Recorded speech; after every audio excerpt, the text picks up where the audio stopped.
How's everyone? Good, how are you? Pretty good.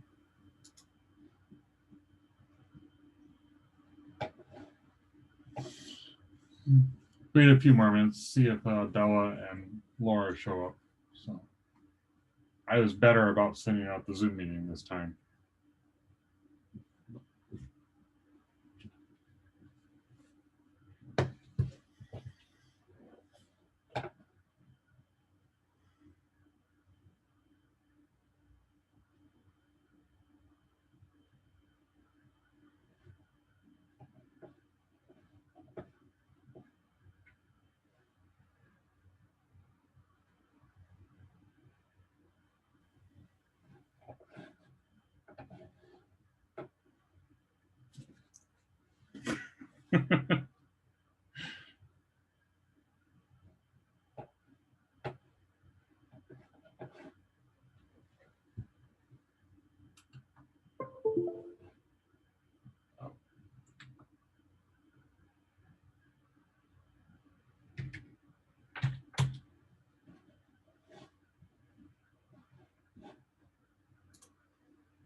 I'm working on launching Zoom on my Windows PC. So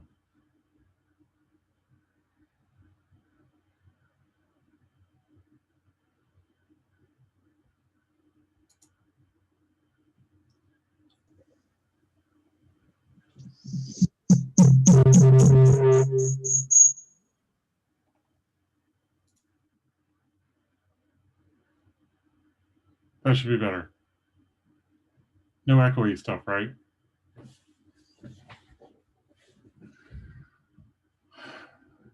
We'll give Bella a couple more minutes.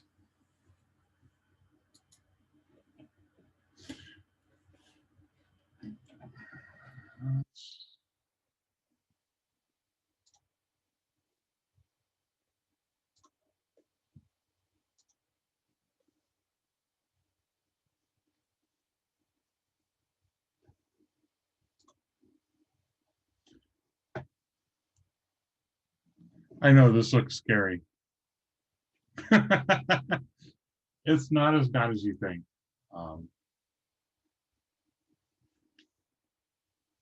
So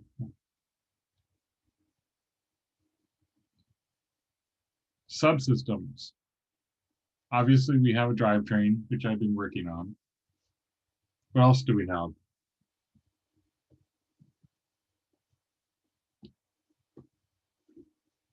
Crickets.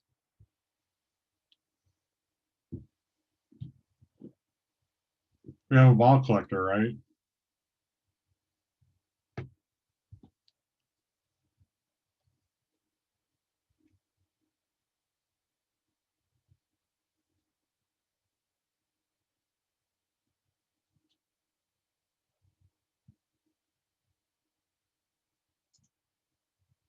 Oops.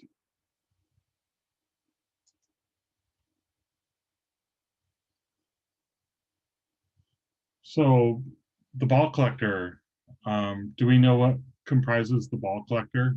Has anybody been able to gather any information on that?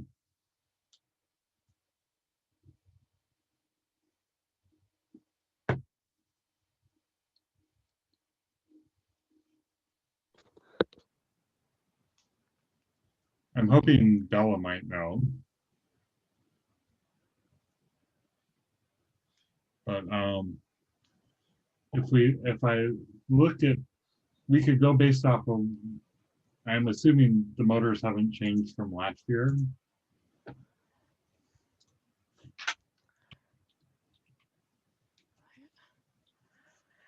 And yeah, I remember last year the ball collector was basically motor to have it go, and then it would be some kind of a switch, or just have it, stop after a certain time. But so let's see here. It's this one, I believe. Which, by the way, this little cool graph, I was just playing with this last year. This is actually kind of a cool way to do charts and diagrams. But, so there is this wonderful IO map, which Bella should know all about. So you guys can bug Bella. And there's Bella.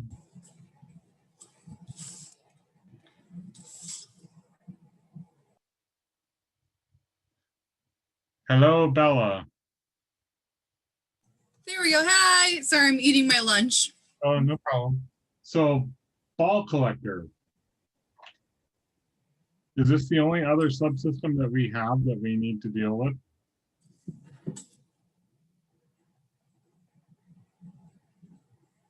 I think so. Minus, yeah, drive. Yeah. So, do you know if they changed? I doubt they've changed any of the motors from last year, correct? The motors are all still. No, it's the exact. Yeah, it's the exact same. So, this week, can you guys work to verify so we had on here ball handler, and there's like 3 limit switches and a motor, but this just says PWM0, and there's a ball ejector, which is part of the ball collector, but we don't. Ball ejector might be more of a function of the ball collector, but this doesn't tell me what motors the ball collector has. Are they what kind of speed controllers are we using for them? Are they Victors? Are they Talons? Are they on relays? What are we using to control those motors? So that is a task for this week.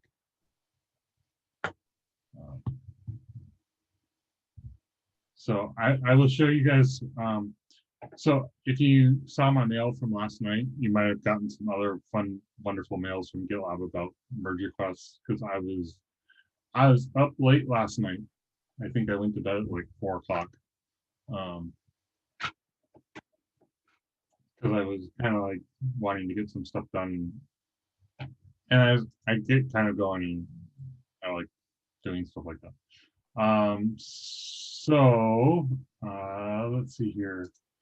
SeaBot robotics. So what I did is for 2021, I created a group for our 2021 projects, and then the project we use for the competition will be inside that group. So you'll need to reclone this group, or clone this project, and get it set up. Do you guys think you can do that? Or we can help you with that today if you need help. So get you going. You can do it? Okay. So you're going to want to go into this guy and clone. We prefer SSH.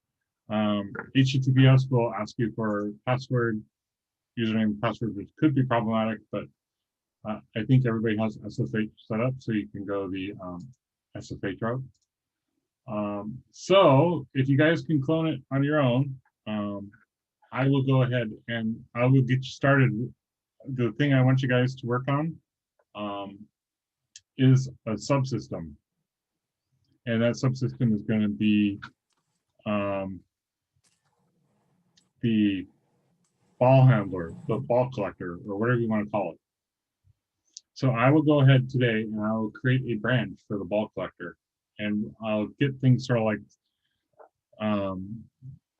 walk you through getting things stubbed out so you can see what it's like to create a subsystem.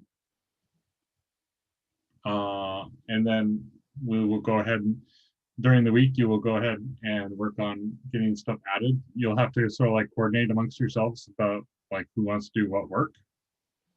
I know that's asking a lot.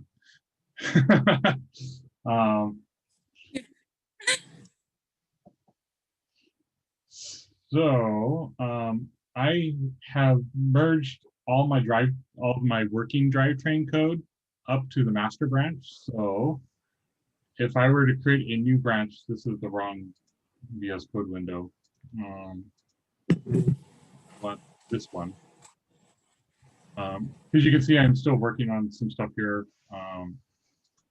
I am going to, so if I'm looking in here, I can see what I've changed. I've been working on some dashboard stuff. So I'm just kind of curious, what did you guys think of the simulation stuff that I showed yesterday? I can show you that, how to do that today if you want.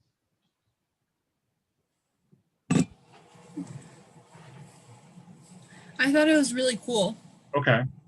So the project should be all set up to do the simulation, and I've actually found it really nice and easy to use, especially as I've been working on the dashboard stuff and starting to work on some of the autonomous stuff. So I think I'll show that really quick, what I've been working on the dashboard. And this is going to be for Bella, and this is kind of for everybody too. Think about what you want the dashboards to look like. So if I run my simulate, if I do this simulate, everybody's running on Windows except for Laura. So Laura, if you do this, you get everything except for shuffleboard, because I don't think shuffleboard works on Mac. Okay. So, but all the UI stuff that should work. So it's just as simple as doing the simulate and selecting those two items and the two check boxes that come up. So most of you do not have a joystick, so I'll quickly show you how to do the joystick, because obviously I have a joystick set up here. You'll see here under first there's all these menus up here that will allow you to turn on various different things that are available that you have defined in the robot. So there's a live window. So like this little drivetrain object comes from this live window object here under network tables. Shuffleboard, I added a tab to shuffleboard for drivetrain objects, and there's smart dashboard. So you can get those things to show up over here. I don't have any TWM outputs. Here's all the encode. I have encoders. I added the encoders last night. So the encoders are there. You need to put those. The gyros there. The Victor SPXs are there. You can turn all this stuff on under hardware. Some of the gyro and the drivetrain you can get to show up under network tables. DS. This is driver. DS is driver station. So the way you enable the keyboard, so system joysticks should be this guy should come up automatically. The way you get the keyboard to work as a joystick is you basically just drag it down here to joystick 0. So drag keyboard 0 down here. And now it's using the keyboard as a joystick. So you're like, okay, well, so what are the wonderful little settings? So do I use the arrow keys? What do I use to tell this thing to move? So under, I believe it's driver station, you have keyboard 0 settings. So keyboard 0, you see all the wonderful little settings here. You can actually change these if you want. So forward is going to be, so axis 0 is going to be the x-axis, and axis 1 is going to be the y-axis, forward, backwards.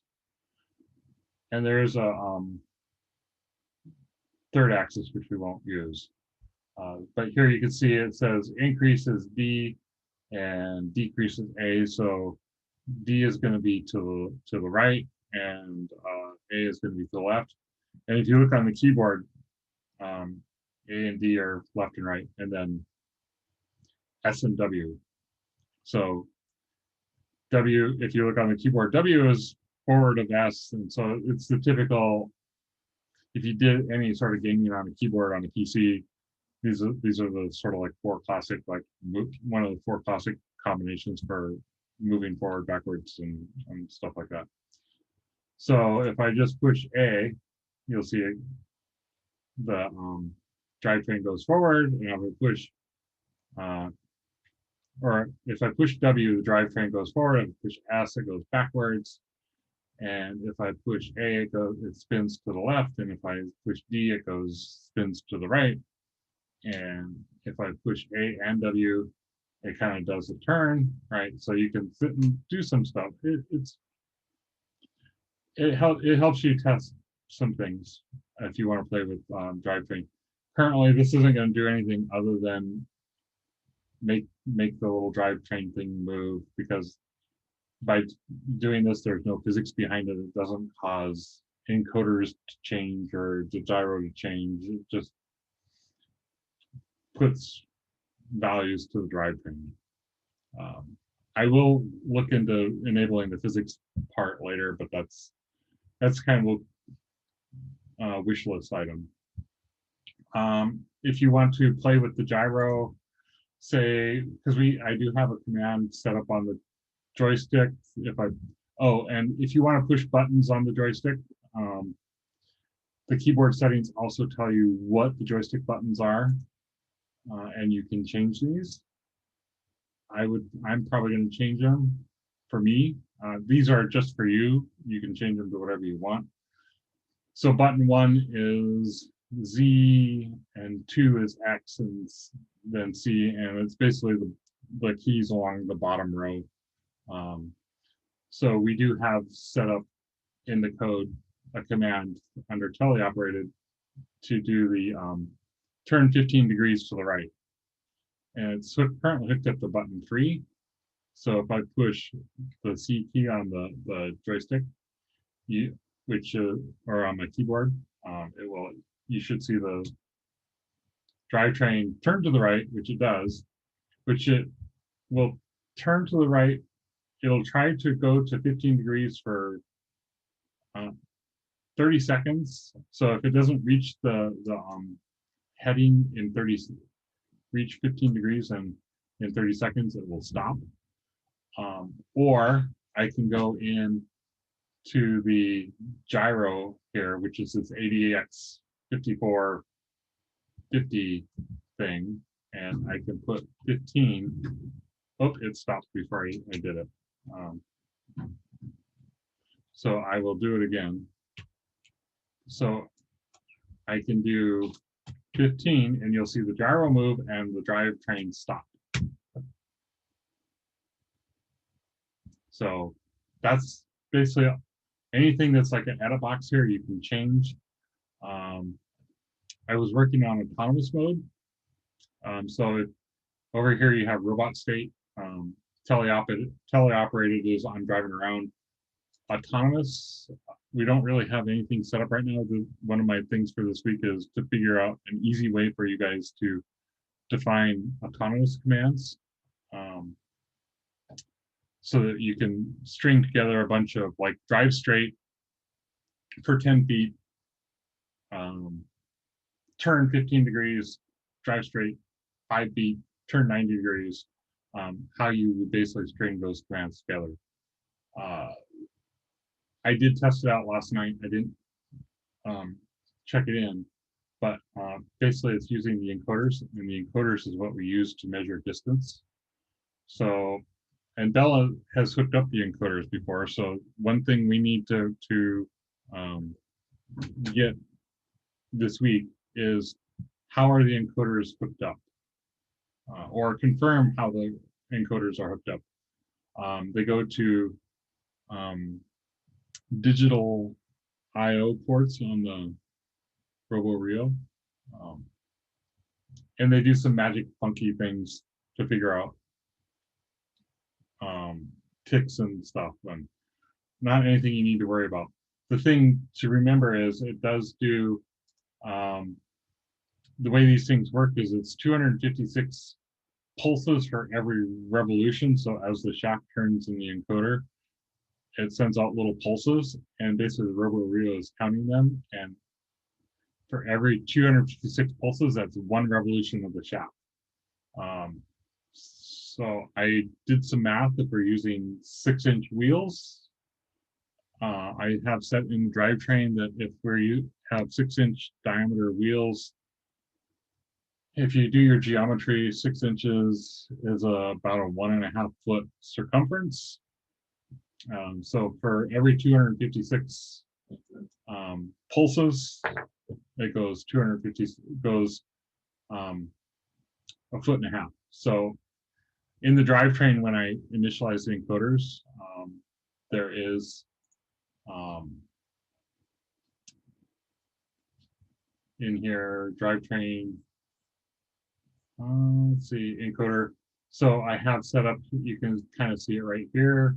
Encoder constants. I have set up some constants, and I'm basically, oh, that's for the ports that it's on.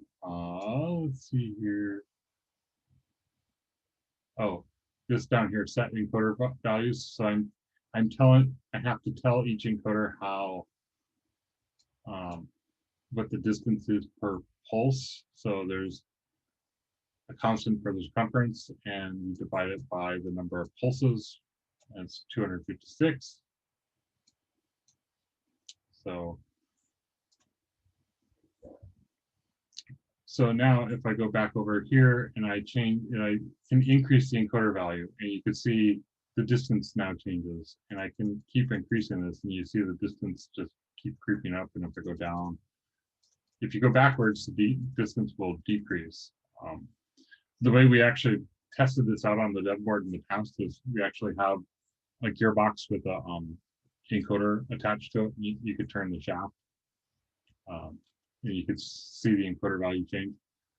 So if I have it set to, if I do 206 pulses, I get basically 1.5 foot. So so when we do autonomous, and I may have you guys do this part a little later on, or I might do it this week. In the command, when we do commands, basically there's just a function where you're checking to see if the distance, there's a function to get the distance. It's called get distance. And you get the distance, and if it's greater than the distance you were wanting to go, you stop. So pretty easy. And it's actually easier than, you don't even have to tell it to stop. You just say I'm done, and then it will stop.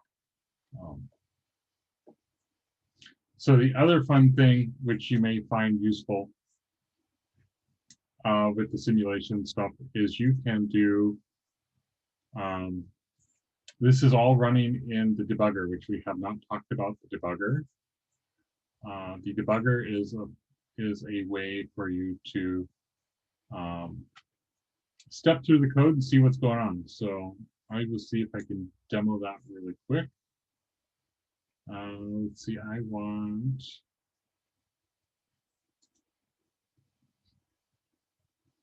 this. So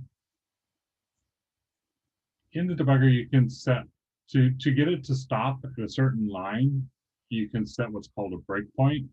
So if you go just to the left of the line numbers over, you see the little red dot. If you click on the red dot, it'll set a breakpoint on that line.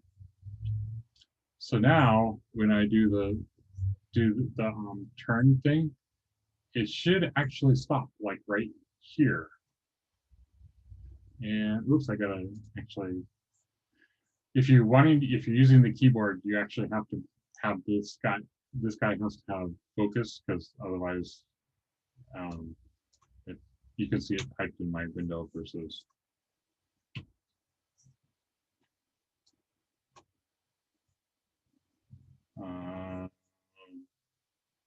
why is it not? Okay, I thought it would break into the bugger. Apparently I'm wrong. Unless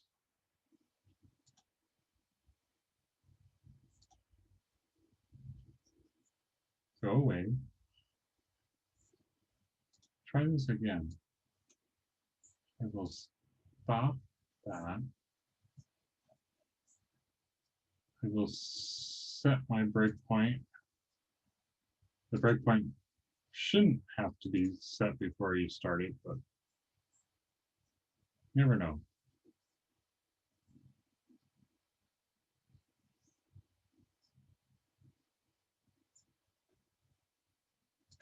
Pick these two. I don't know what the DS socket does. It does some networking thing probably.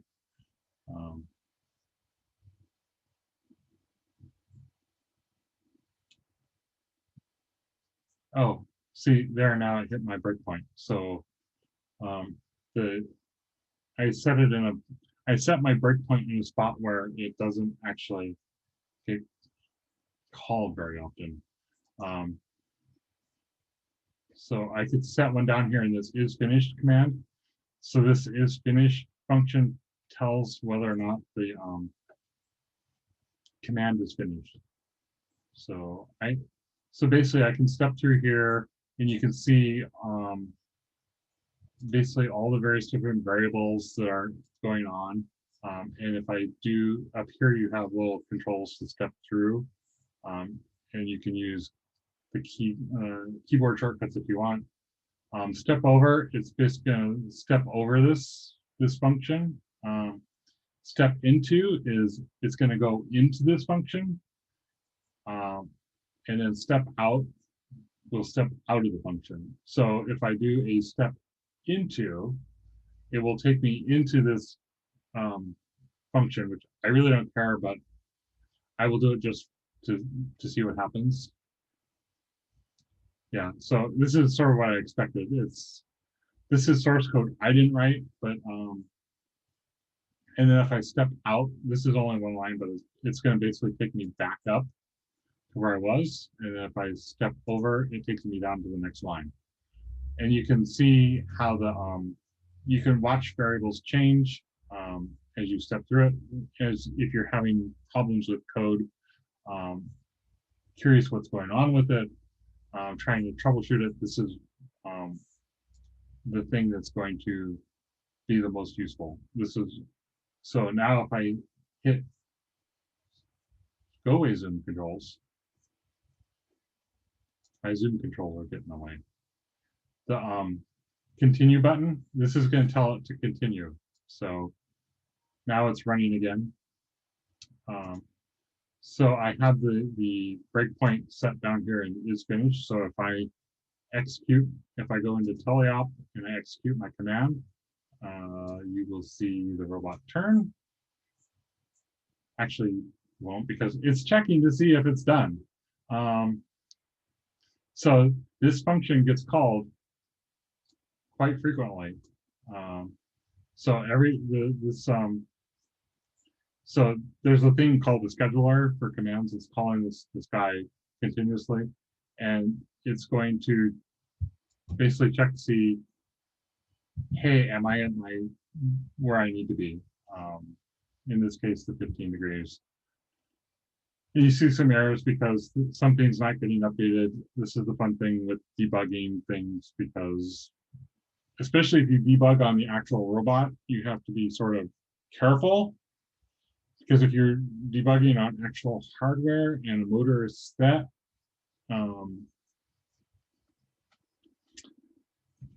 the motor might not stop until you get to a certain point in the code. So you have to be super careful that you don't break the robot, or you have to be careful that it's on blocks or that things. This is why the dev board is a whole lot nicer to debug on sometimes, because you're less likely to break things, because if a motor stops running or starts running and doesn't stop, say the ball collector, right? So Bella, what causes the ball collector to stop?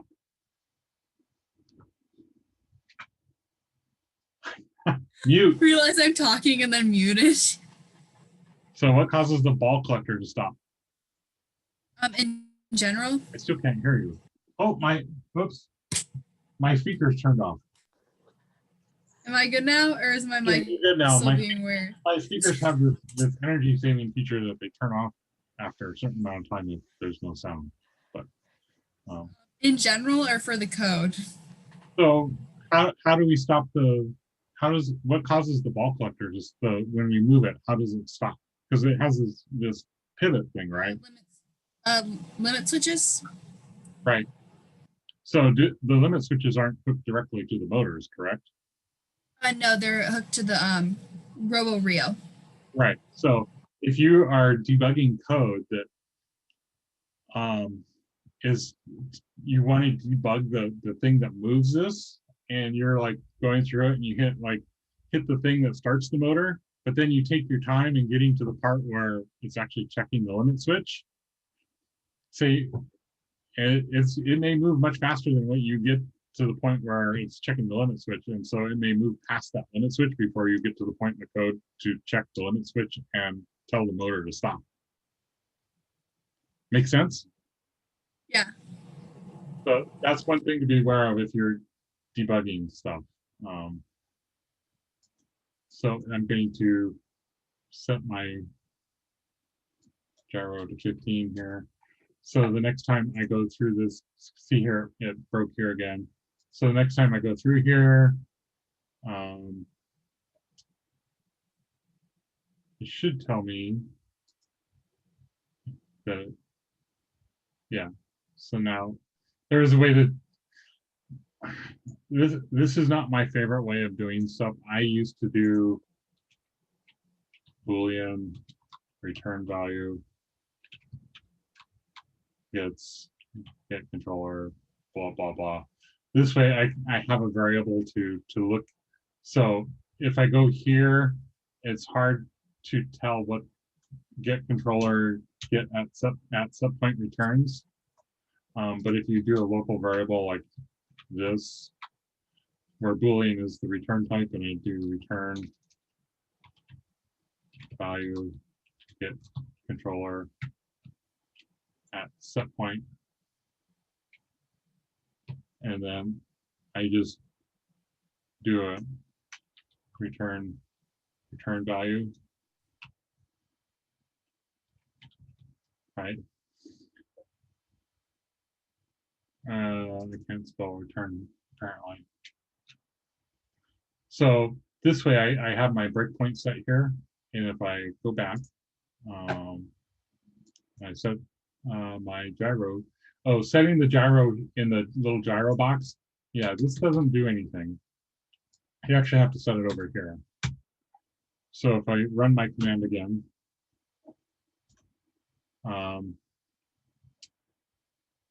and it actually, I want to step over that. Oh, what the hell? Go. I want it down here, not there. This should be step over.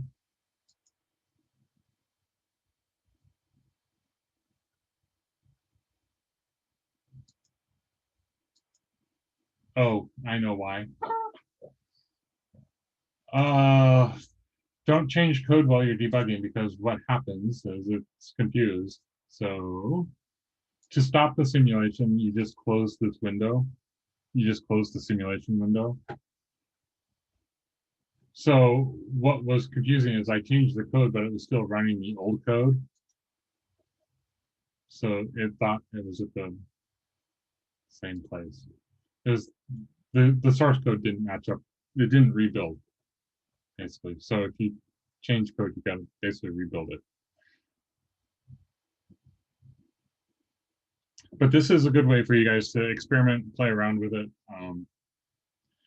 You can see how set breakpoints in various different parts and see how the code moves around, how the code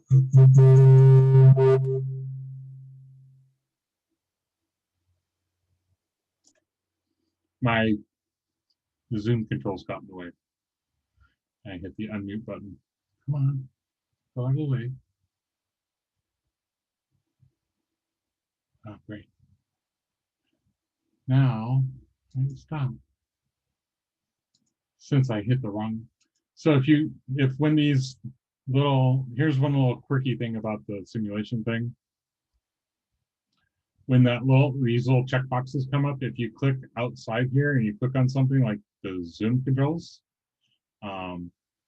these go away and then you don't get the cool UI.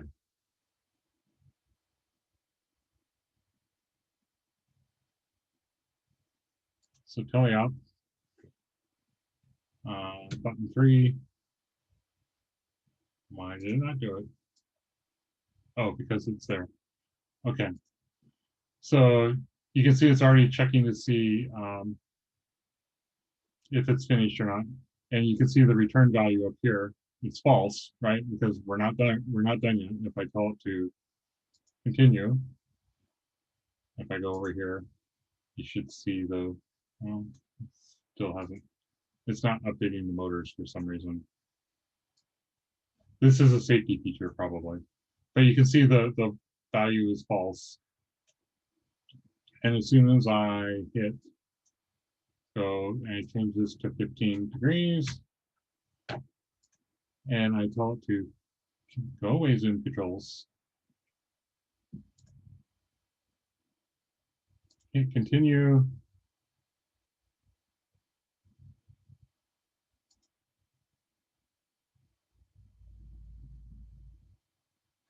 This should turn to true here shortly.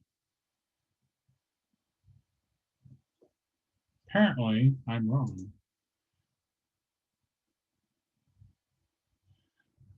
Anyhow, you can play with it. I highly suggest experimenting with it, playing with it, getting it working. If you have questions, by all means ask. So on to your project for this week, I think, which is going to be about setting up a subsystem. So I will stop my simulation stuff. It's fun to play with.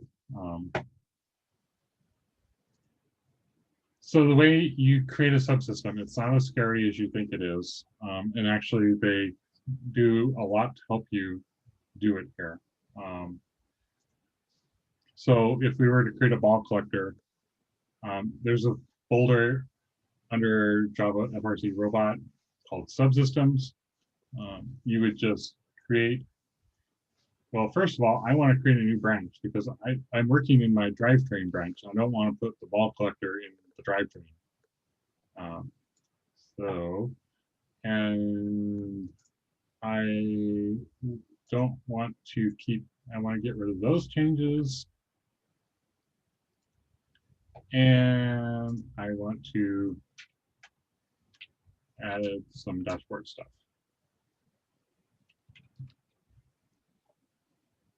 I will commit my stuff I'm currently working on to my drivetrain. So I need to create a new branch for the ball collector. So I am going to do a checkout. Okay, I'm going to do it the UI way. Laura could probably tell you how to do it the command line way.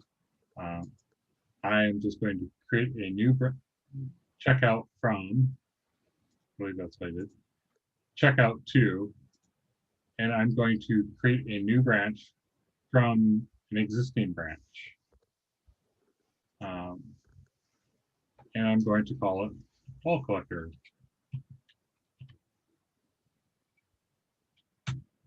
And I want to create it from the master branch. So I select master. And that is how you create your branch.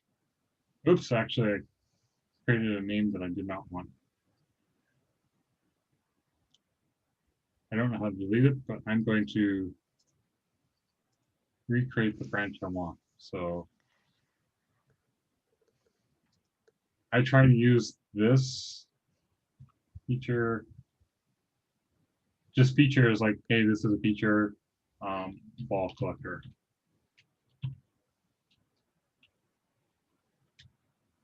And create from origin master.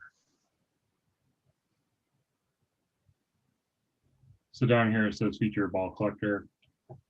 That's where the branch I'm currently working on.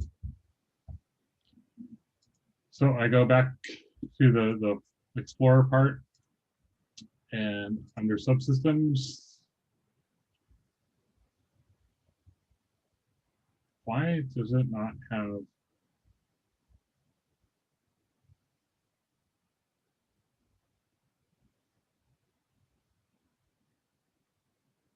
because the drivetrain should be in the master branch.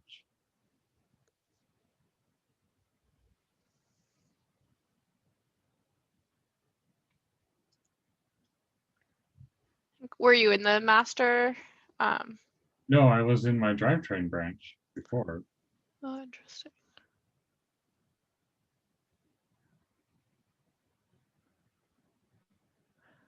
But I guess from this branch, you could just do git pull origin master, and it should pull in those changes if it's not there. Or,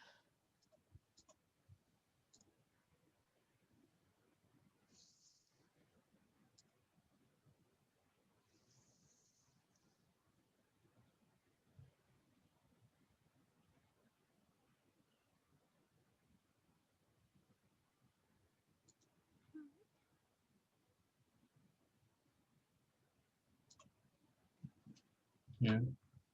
Oh.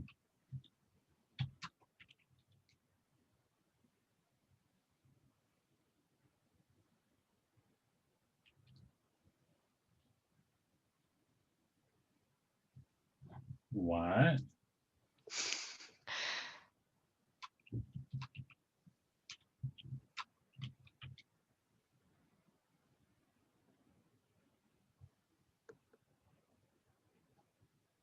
interesting. Interesting.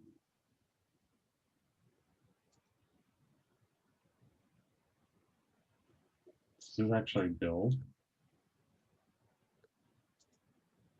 Something might be sort of messed up.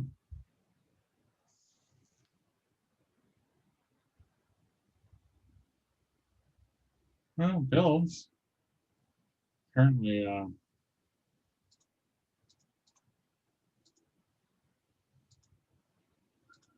we have a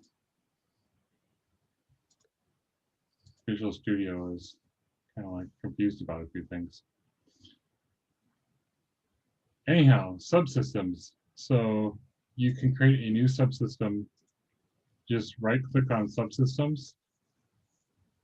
And you're going to create a new class / command.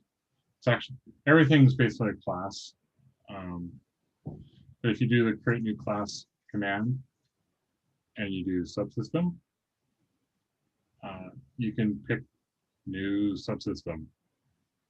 Do the subsystem with new in parentheses versus the old one. And then you type a name for it, ball collector. And it basically creates this empty, sort of like templatized, stubbed out class for you.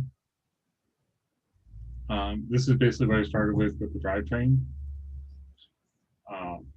So then if you have motors that you need that go with the ball collector, which there's at least one motor, you need to know what kind of speed controller it's using. So I usually put a comment here saying member variables, right? Everybody knows what member variables are now.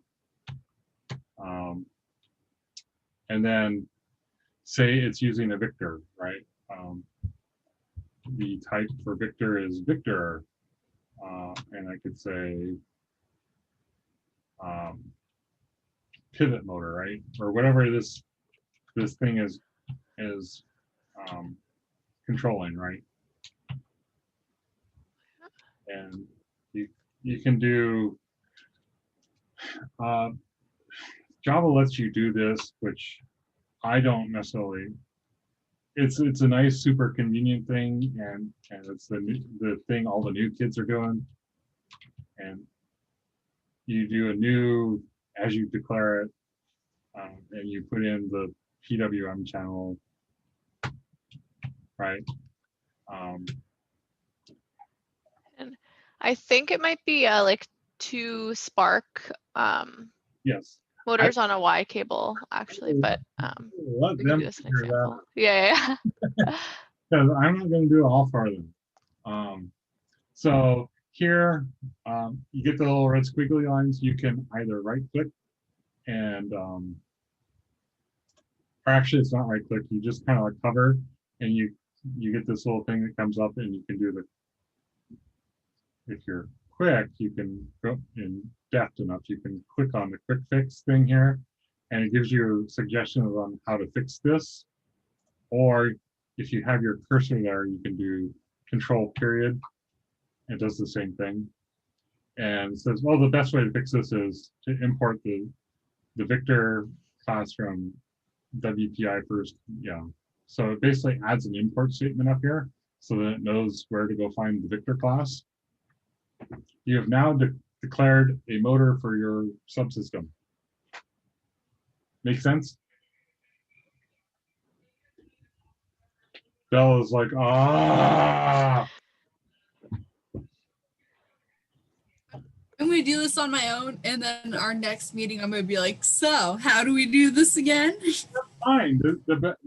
If I sat here and did it all for you, you're not going to learn anything. So my one big pet peeve here is I put in this constant here, right? So what I really should do to make this easy, I should do something like robot constants dot, and then I could put like ball collector underscore pivot motor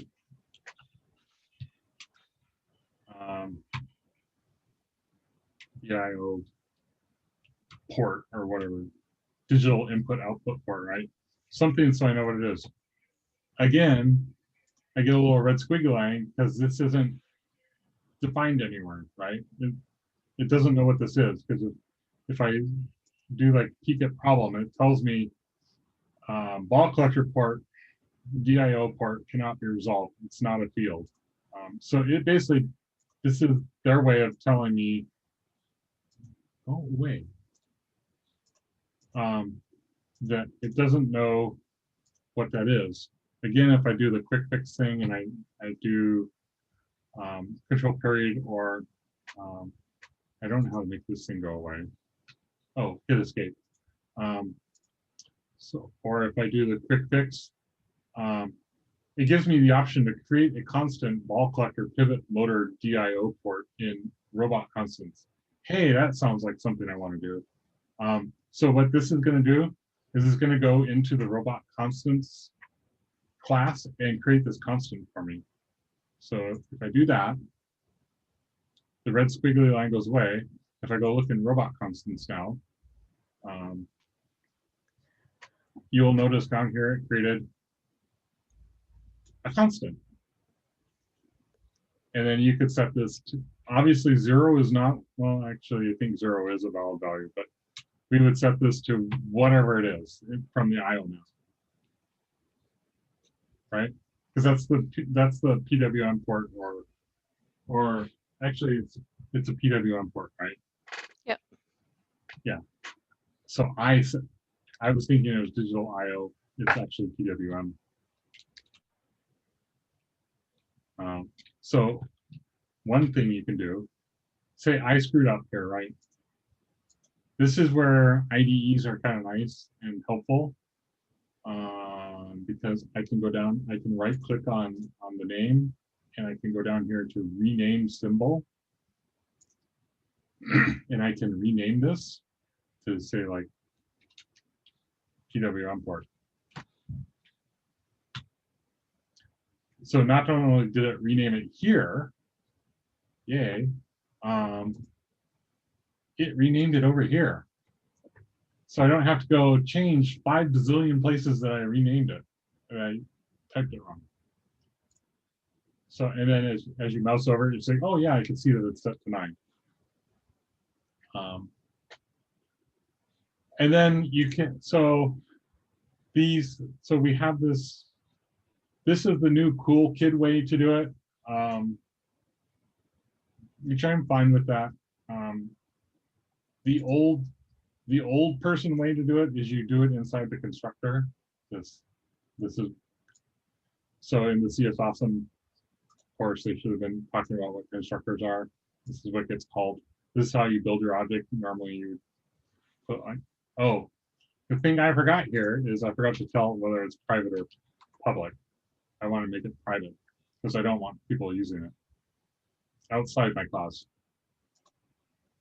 Or if I do let people use it, I want to be specific about how they're using it, or controlling how they use it. So you could, the old school way to do it is you would define your switching.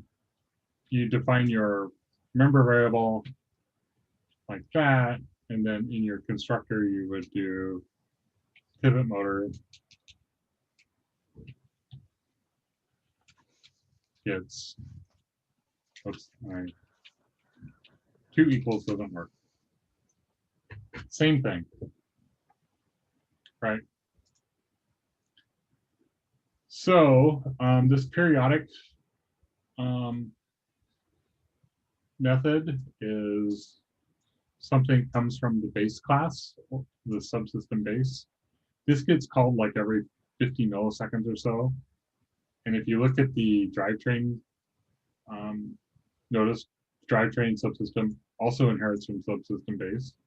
But if you look at the periodic function, I don't use this. So we probably will not use it for the ball collector. But this is you would also need to add your other member functions. Like, so think about what the ball collector does. So we could call this like, do a comment like subsystem functions or ball collector functions.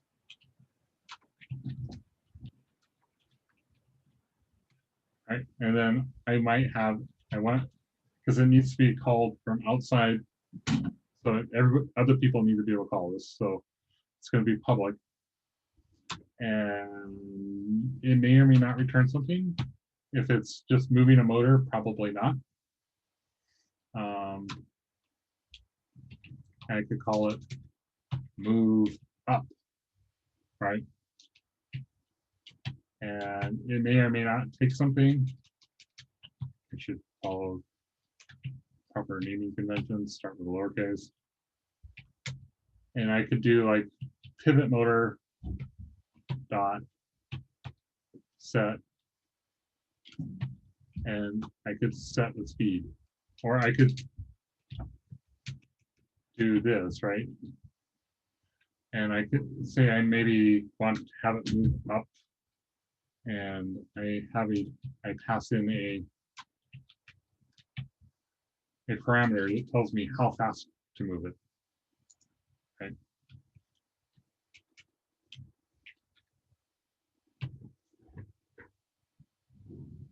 So this way, when somebody uses the ball collector and they call move up, they have to specify a speed. And then basically I'm setting the motor to that speed. There's examples in the how I'm using the drivetrain. If you look at, I think it's robot container.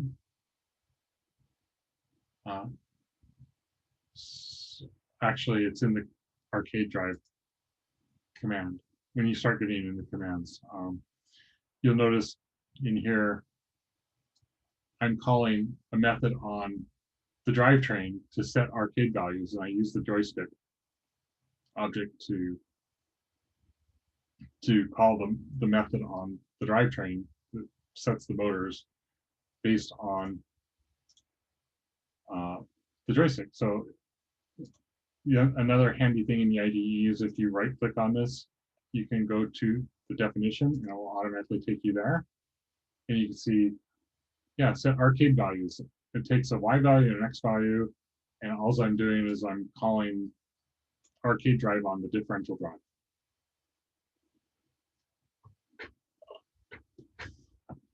Does that make sense? Okay. So,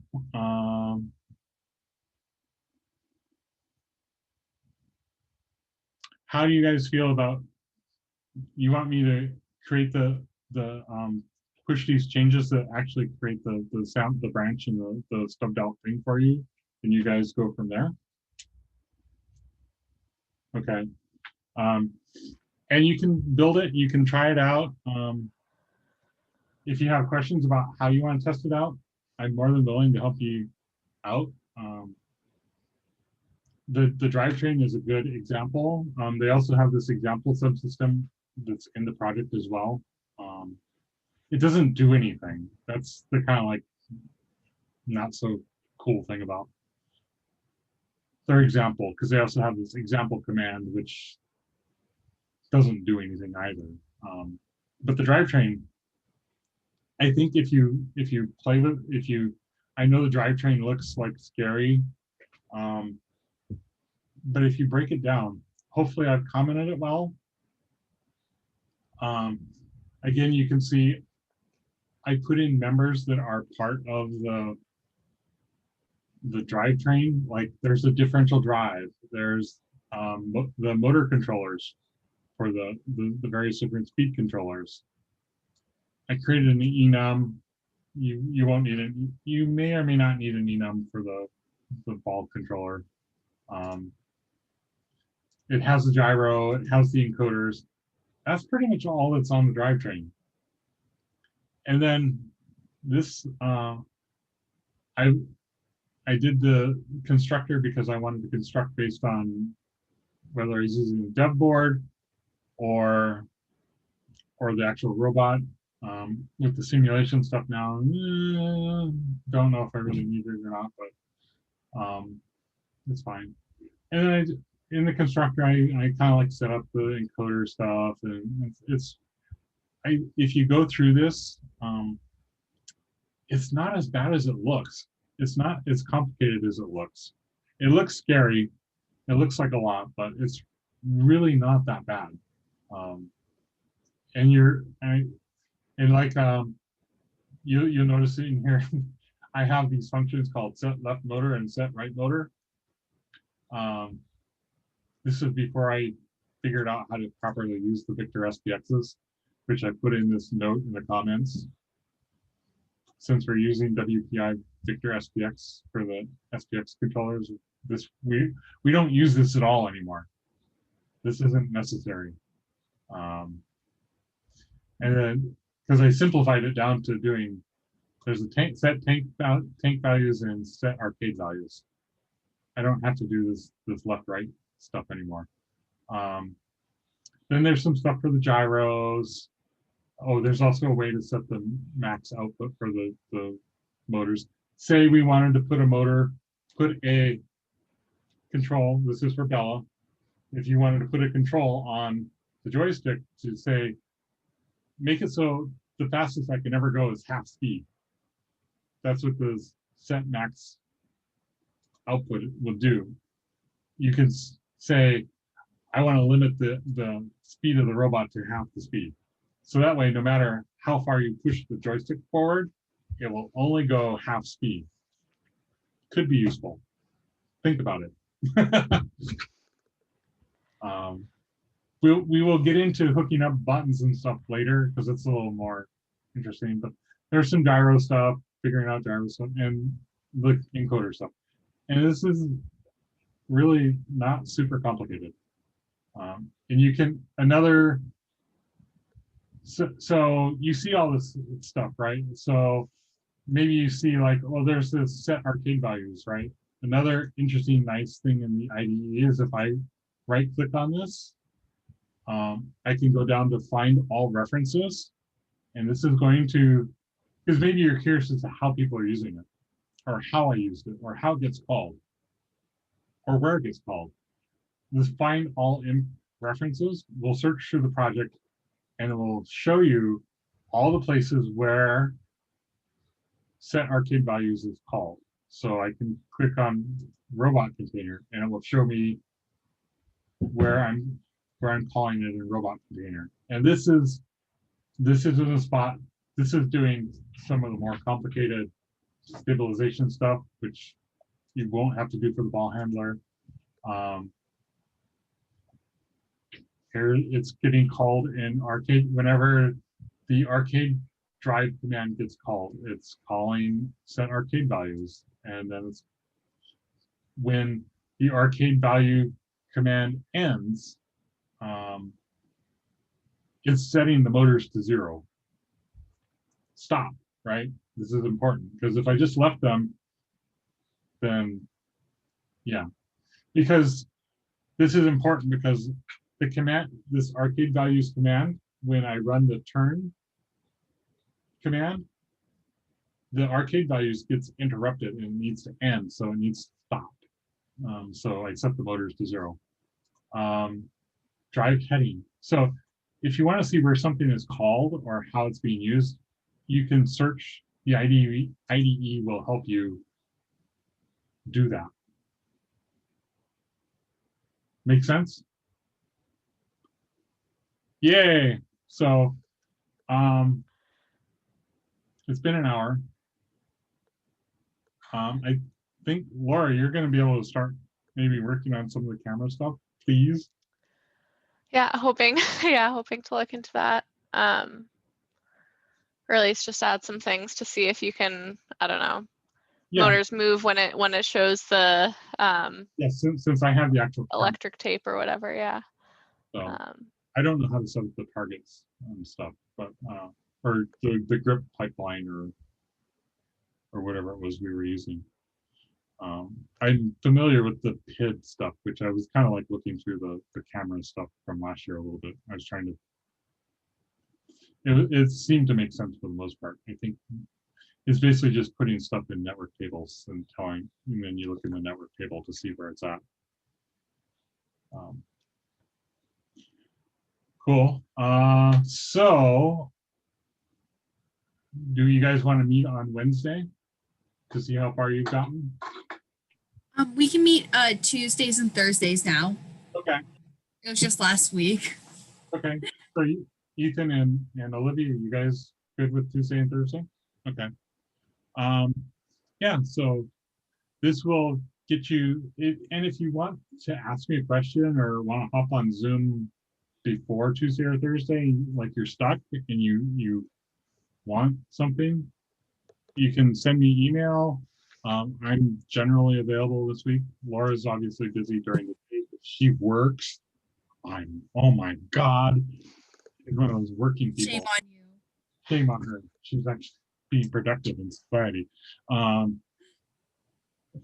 But other than that, I'm available. I'll hop on Zoom and I can help you out. I'm not going to check it in right now, but I will clean up my I will get it checked in and pushed to the branch shortly after this. And then you guys can clone it and work amongst yourselves to figure out who wants to start tackling what. And I think I have it set up so that if you try to do a merge request, it will actually ask for code reviews. And it won't let you merge until it's actually been reviewed and approved. We can also set up tasks in GitLab to keep track of what we're working on. I might do that. you can track issues and all this other fun stuff in here. So, but I will go ahead and get the template subsystem for the ball collector up there, and you guys can go to town starting to work on it. And if you want to test something out or can't quite figure out how you might trigger it to test it in the simulation, I can help you out there. I can provide you some guidance on what to do to do it. It's not that difficult. So with that, I know everybody's like, And I guess also with that is, so would someone be able to check out the kind of IO map at the school and see what, motors are used for the ball collector and yes. what port that would be on? So Miss Electronics, which would be Bella, would probably be able to best do that. So I would be able to go into the lab during my lunches and sometimes after school. So Nice. if you're trying to write code and you don't know what it is, you can just like fudge a number, like just pick a number, knowing that like, well, PWM ports go, what is it, you go from 0 to 9. So you can pick one, but you might put a comment like, I don't know if this is the right one. Check. Right? A little reminder to go check it. Or so somebody sees that, and as we're like doing the merge, it's like, well, did you actually go look to see if this is the right one? To test it out, you can pick whatever you want, just as long as it's not conflicting with something else. Because I can't have another PWM port up, can't have two devices using the same controller using the same PWM port. That doesn't really make sense. It only makes sense in the case where the weird electronics people do this Y cable, which they will do a Y cable that goes from a single PWM port to 2 controllers. So as you can imagine, as software people, we don't care that it's 2 controllers. We just see it as one, because we don't have to create, it's just 1 port. So it's 1 controller. So you can pick something as long as you know what it is when you go to test it and you see it in the simulation thing. Yeah, you'll see it show up and it'll say like PWM port 9. You can play around with it and stuff. You could set up a button or a switch or something like that. So switches, I should cover switches really quick. So switches, because this thing is going to need a switch, right? So you would have a private member variable, and switches are hooked up to digital, I will tell you the class is digital input, the DIO ports. And you can call it like upper switch, right? Because there's a couple switches on this thing. This is where Bella's going to be able to help you out, because she knows where all the switches are and what they do. And you could do, and it's a similar thing, new digital input. Again, what digital input is it hooked to? 5. Digital inputs are different than PWM ports. So, and the way you use this thing is pretty simple. So you could say upper switch dot get. And so what this is going to do is this get goes out and sees if the switch is open or closed. If it's closed, it's true. If it's open, it's false. That's it. Make sense? Because you may do something you may have to do something later that says, you could do something like if switch dot get equal true. Actually, I want to do false because it's closed. Then I could do that, and oh, not switch, it's upper switch, right? So if the switch is false, if the switch is open, then I set the speed, else, and I'm sort of cheating here a little bit, pivot over dot set 0, right? So maybe I want to do something where if it's open, I set the speed. If it's closed, then I set the speed to 0. Make sense?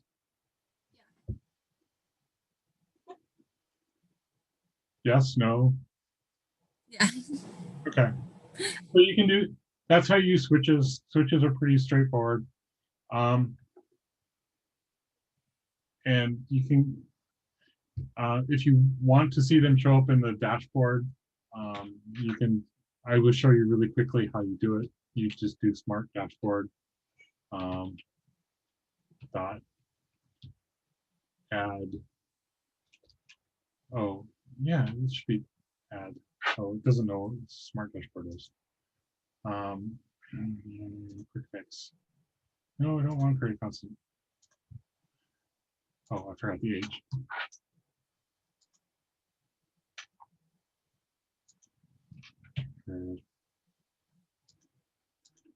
There's, if you look for smart dashboard in the code, in the drivetrain and stuff, you can see where I'm doing some of the stuff. And switches will show up on the dashboard. They show up on the dashboard green if they're closed and red if they're open. And you can sit and toggle them. I don't have it currently set up. I don't have any switches defined in there currently. I had one set earlier when I was playing around with some of the drivetrain stuff, as I was sort of showing yesterday in my little experiment project, where in autonomous mode I would run the drivetrain until a certain switch closed. So, which if you do look in the 2021 group, if you really want to see some sort of like not great programming, well, it's okay programming. It's just me kind of like experimenting and going along. The drivetrain experimentation project. This was my project that I was doing to play around with the drivetrain and the gyro. So this has all the feature, the gyro branch has all the commits and stuff I did for the gyro and some of the autonomous. So if you're curious, you don't have to go look at it. But, yeah, the README file, IO map should be defined in the README file, which we have one from last year. If you look at last year's project, but at least let's get it defined in like an Excel spreadsheet or written down as a table or something, someplace, and then we'll go from there. So cool. So we're over time, and you guys are probably going, "Get me out of here!" So I try to make it fun. So I will get this pushed a little later. I'll send mail when it's up there. So, well, unless you guys have any other questions, I think I've blown your brains enough for today. So, unless Laura wants to comment. I think this is pretty good. Have some things, everyone I think has some things to look into, and then it'll be good to kind of sync again on Tuesday. And yes, I think the Tuesday, Thursday we'll you know, hopefully work well too, because you can Yes, I look a little forgot bit to in think between about the that days Wednesday. too. I will try to get the Zoom meeting sent out today too, so you can put that on your calendar. Oh yeah, all good. Because I am so good about sending out Zoom meetings. Send it out an hour before, and it's good enough. So yeah, just go to town. I'll get the template subsystem up there. You can start playing around, coordinate amongst yourselves. It'll teach you a little bit about how to coordinate with each other. Like, well, maybe Bella works on the motors or does the motor stuff, and then Olivia and Kayla work on the switches or the member functions, or maybe somebody comes up with all the functions that it needs to do, like listing what things do, and somebody starts defining the member variables and the things that are in the ball collector, like what motors we have, what switches we have. So yeah, it'll involve working together a little bit. So anyhow, with that, I will let you guys go, and you can have fun. I will stop sharing.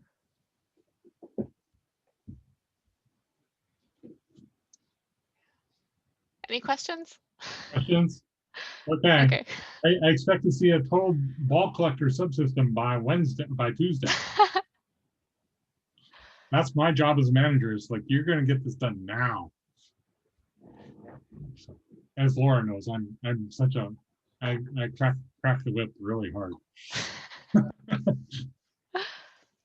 So okay, well, looks like I'll switch keyboards because I was using my Mac, or I was using my Windows PC, and I'm doing the videos on my Mac. So anyhow, I will see you guys. I'll talk to you guys on Tuesday, if not before. So have fun. Bye.